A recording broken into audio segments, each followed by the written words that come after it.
Hi, all. Don Catalano back again with another explanation of what happened in the air in the last few days.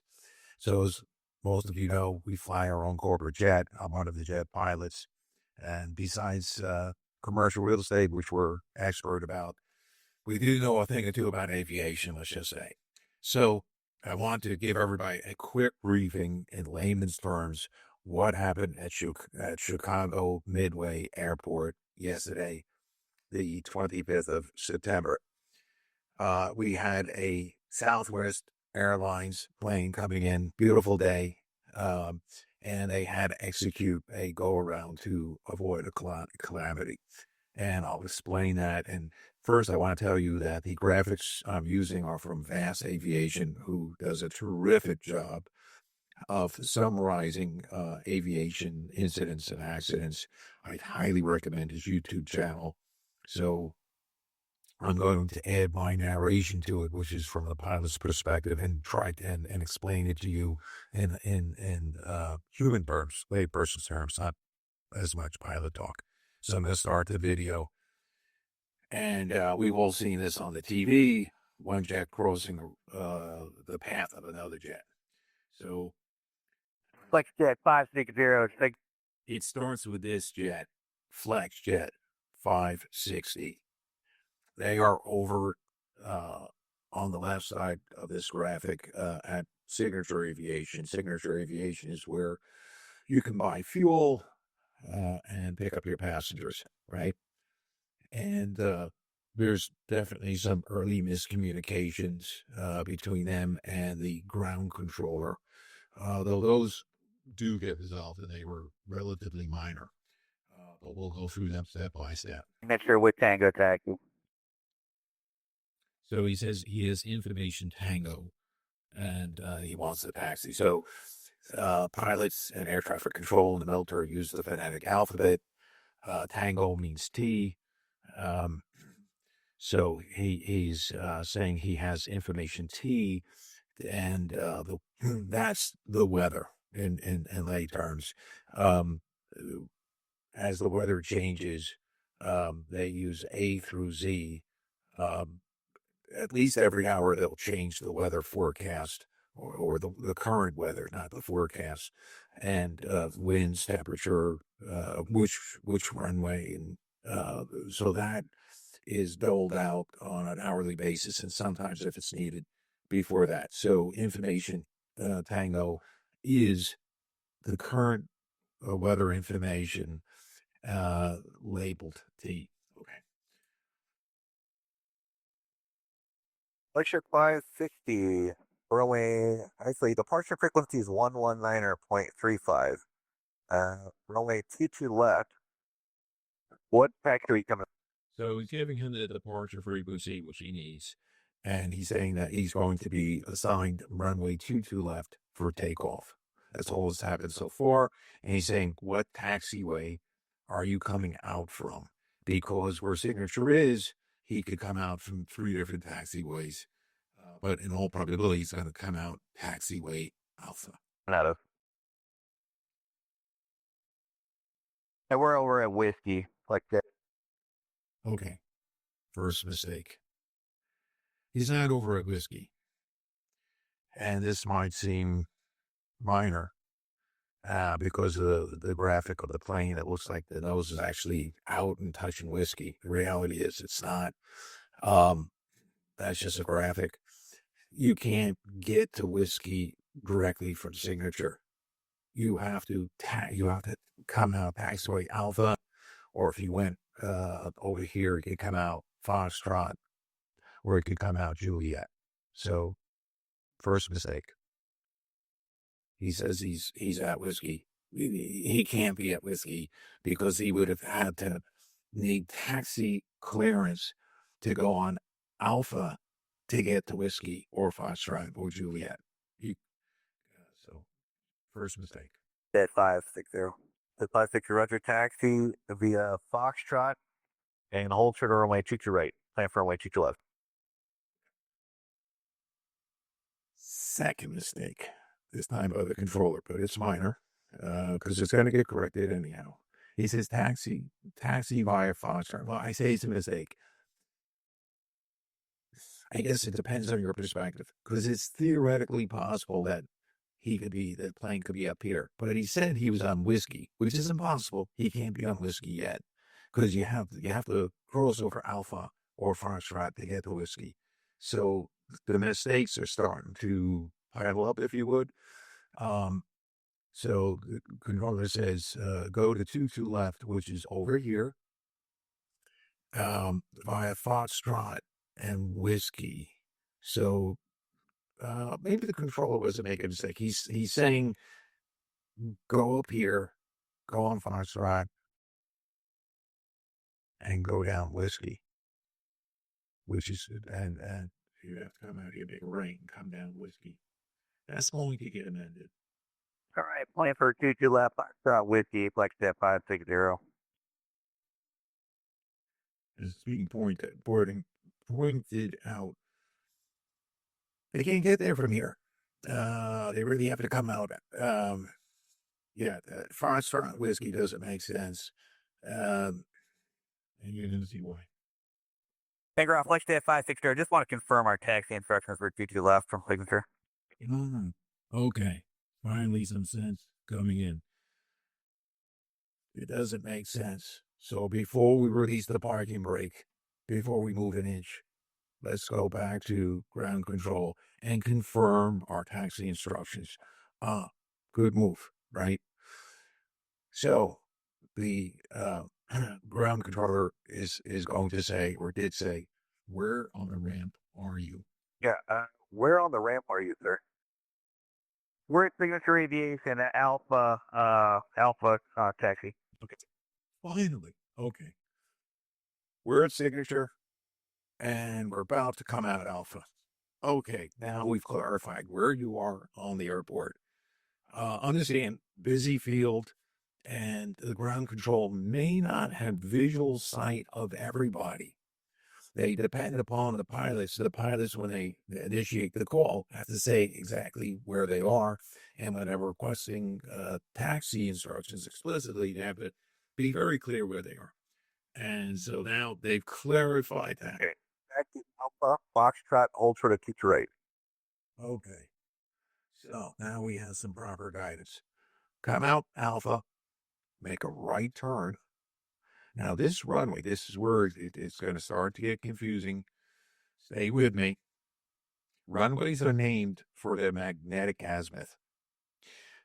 Think of a compass. North is either 360 or 0 degrees, depending on your perspective. South is 180 degrees, right? South. Runway 22, and there's two runway 22s, we'll get into that, is 220 degrees. If north and south is this way, 22 would be this way. It's past 180 degrees. Now there's two runway 22s, and they are identified by either being on the right side or the left side. Is a runway 22 right and a runway 22 left. He's been told that he's going to take off from 22 left. The taxi instructions are to take taxi down Alpha, make a right turn, hold short of 22 right. It's going to get more complex than this. Stay tuned. Alpha Fox, hold short, 22 right, flex step 560. Alpha Fox, hold short.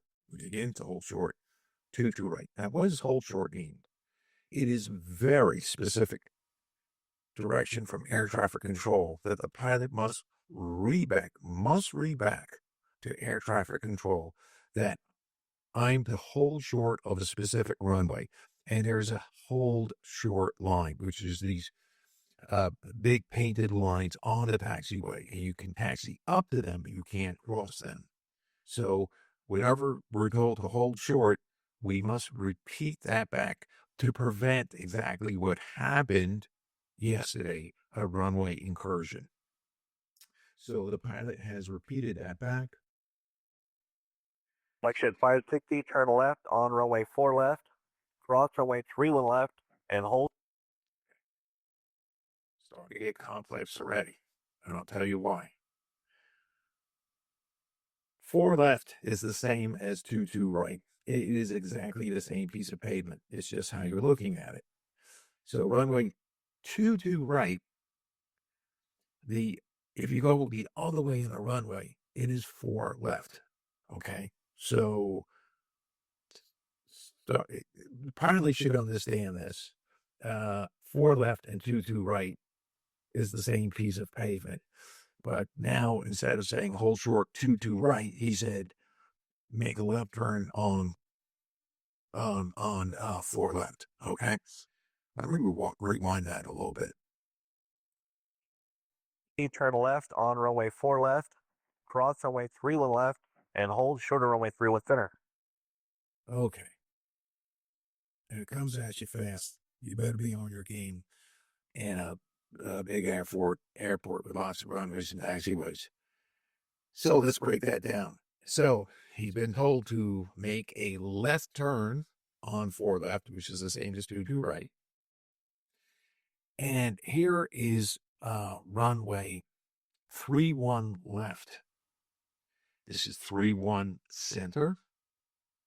And this was 31 right, but just to add a little more complexity to the situation, 31 right has been decommissioned and is now a taxiway.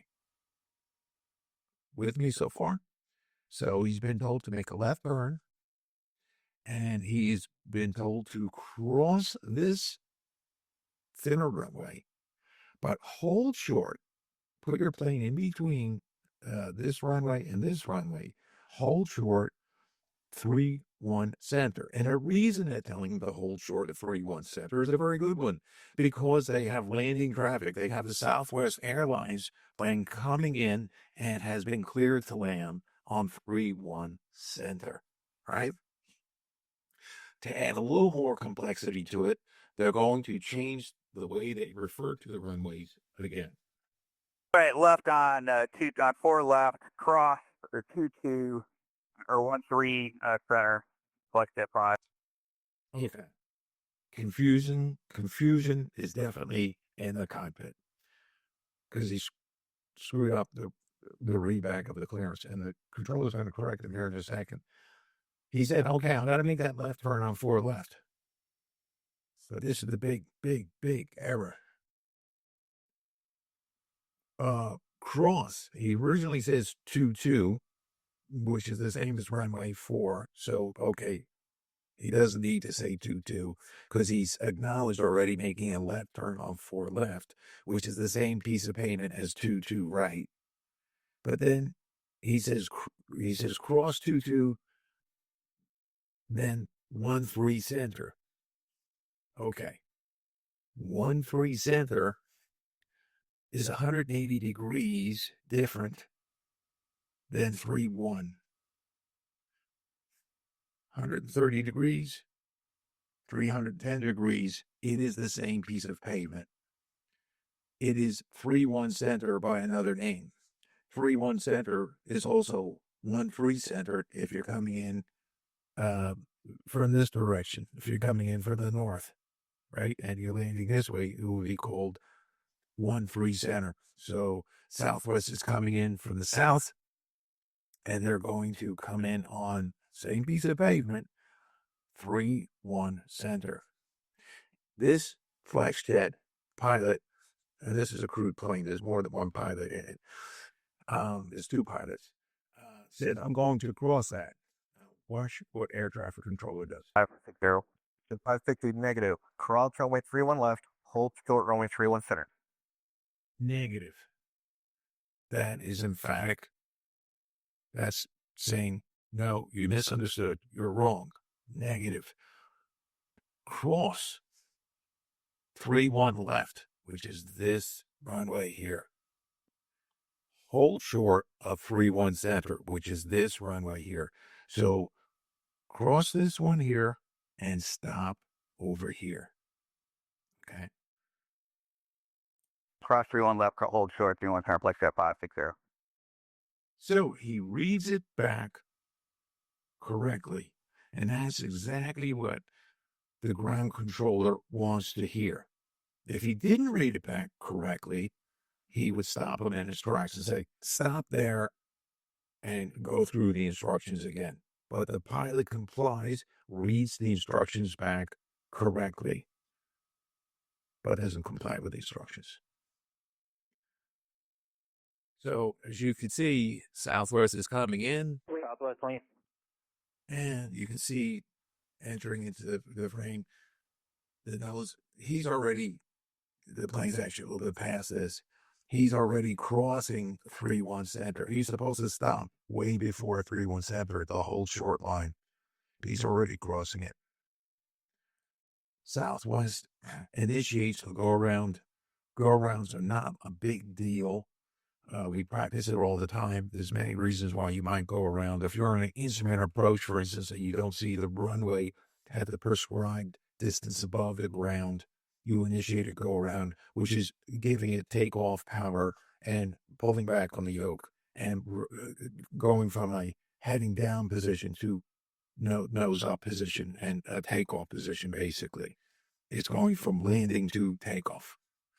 And so it's a go around.